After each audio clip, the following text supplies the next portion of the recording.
मैं क्वेश्चन के द्वारा जवाब दे रही हूं। Conflict ridden countries sir, Pakistan जैसे कंट्रीज को, सूडान जैसे कंट्रीज को भारत से आगे रैंकिंग कैसे मिल रहा है सर? अफ्रीकन नेशंस में आज भी उनका पर कैपिटा इनकम भी कम है। फिर पाकिस्तान में आज तक आटा के क्यों, मैं I am not saying it in a sense of you look at them they are suffering, no, I don't want them to suffer, but it is a reality. Today they are not able to obtain even basic food. Here 80 crore लोग के लिए भारत देश में मुफ्त में हम अनाज दे रहे हैं, फिर भी हंगर इंडेक्स में हाई है। ये कैसे ये विश्वसनीयता स्थापित करेंगे sir? Household savings will do.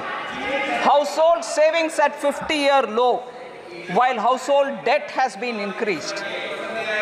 Shri honourable MP अभिषेक बैनर्जी ने ये प्रश्न पूछा sir, year wise accumulation, this is very interesting data sir, I request the honorable members to kindly pay attention to this fact. Net financial savings of the household sector from 8.32 lakh crores in 2013-14 has risen to 14.616 lakh crores in 22-23. Net financial savings of the household sector. This is an increase of 70%. Household savings in the form of physical assets. Bank में fixed deposit में cash रखना एक चीज है, मगर घर खरीदना या घर में विस्तार करने के लिए एक कमरा बनाना वो अलग विषय है. Today in the form of physical assets, construction of houses or other immovable properties increased from 14 lakh crores in 2013-14 to 35 lakh crores in 22-23.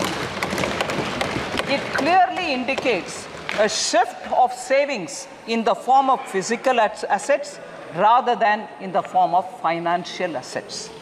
The registered investor base at the National Stock Exchange has tripled from March 2020 to 2024 to 9.2 crores of Indians 31 March 2024 tak. So potentially translating into 20% of India's households now are channeling their household savings into financial markets. ये हम ध्यान में रखना चाहिए sir.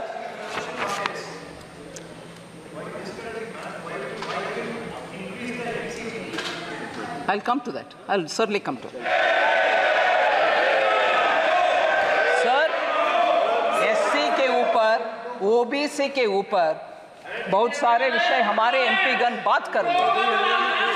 First प्रधानमंत्री जी नेहरू जी का लेख सबको पढ़, शायद अनुराग जी ने पढ़ दिखाया. नेहरू जी ने 27 जून 1961 को लिख रहे हैं, I quote, sir, I dislike any kind of reservation, more particularly in service. I react strongly against anything which leads to inefficiency and second-rate standards. Unquote. Sir, that is Pandit Jawaharlal Nehru, the first Prime Minister of India. Okay. Next, sir. Kaka Kalekar Commission के report 1955 में जब recommendation आ चुका था, तब से लेकर के Congress party के हर गवर्नमेंट उसको दरकिनारे कर दिए.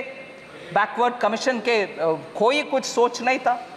इन 1980 Mandal commission report was submitted to Shrimati Indira Gandhi, तब के prime minister. Even she didn't touch it.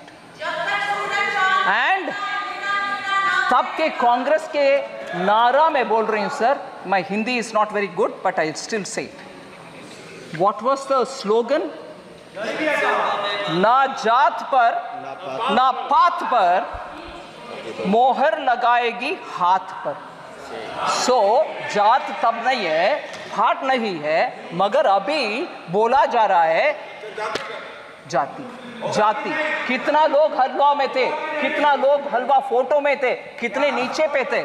जब तब अगर आपने सही इसको तभी ले आते तो ओबीसी ऑफिसर आज सेक्रेटरी लेवल तक पहुंचने का मौका था. You stopped it sir. No, even worse sir, शायद अनुराग जी ने नहीं बताया. मैं एक और कोटेशन पढ़ना चाह रही हूं sir. Rajiv Gandhi ji, late prime minister Rajiv Gandhi ji gave an interview to Alok Mehta in March 1985, a senior journalist. In that interview, former Prime Minister about OBC reservation says this. Quote कर रही हूँ sir. No promotion of idiots in the name of reservation. And that promoting idiots in the name of reservation, and that promoting idiots in the name of reservation would harm the entire country, unquote. Reservation के ऊपर ये इतना lecture दे रहे हैं sir. Ambedkar ji cabinet से निकल करके he said I don't want to be in this because there is no justice for backward communities or for SCs.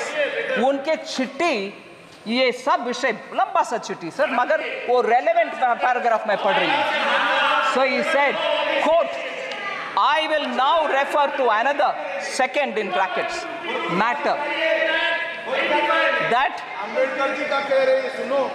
I will now refer to another matter that had made me dissatisfied with the government. It relates to the treatment accorded to the backward classes and scheduled castes. I was very sorry that the Constitution did not embody any safeguards for the backward classes. It was left to be done by the executive government on the basis of recommendations of a commission to be appointed by the President. More than a year has elapsed since we passed the Constitution, but the government has not even thought of appointing the commission, unquote. So Ambedkar ji सरकार से छोड़कर जाने, सरकार किसकी थी sir? First government under Pandit Jawaharlal Nehru, the first prime minister.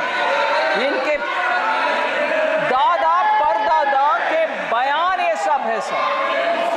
आज ये reservation के ऊपर और SC/ST के ऊपर बात करते हैं. मैं प्रश्न पूछना चाहती हूँ सर.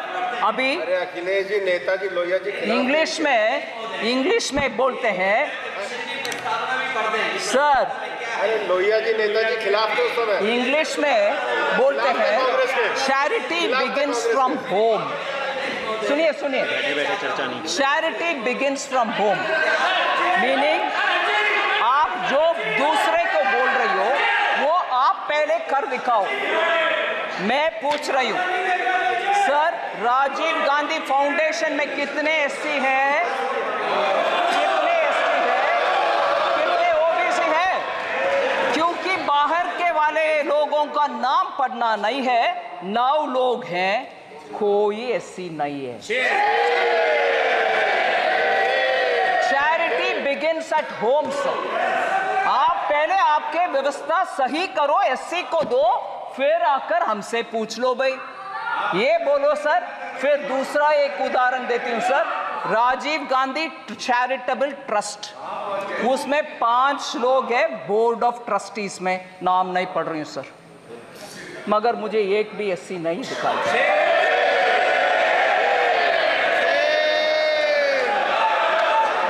सो सर, SC/ST लोग के ऊपर हम सब कुछ अच्छे करने के लिए इरादा रख सकते हैं, मगर जनरेशन आफ्टर परदादा दादा सबके बयान एक ही जैसे जब है और काम कुछ नहीं हुआ, आप जाकर के आज बोलेंगे तो कैसे भरोसा आएगा सर?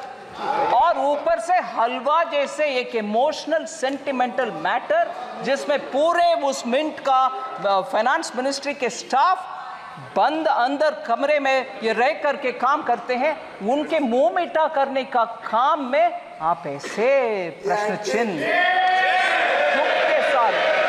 और मैं जब इस विषय में मैं कैसे जवाब दूं, ऐसे करके सर पे हाथ रखा तो पूरे ट्रोल आर्मी के साथ मुझे पूछा जा रहा है कि एससी के ऊपर जब विपक्ष के नेता बात कर रहे हैं आप सर पर हाथ रख रही हो, हंस रही हो। नहीं, ऐसे एक इमोशनल मैटर को इतना हल्के से डील कर रहे हैं, उसको मैं सर न फोड़।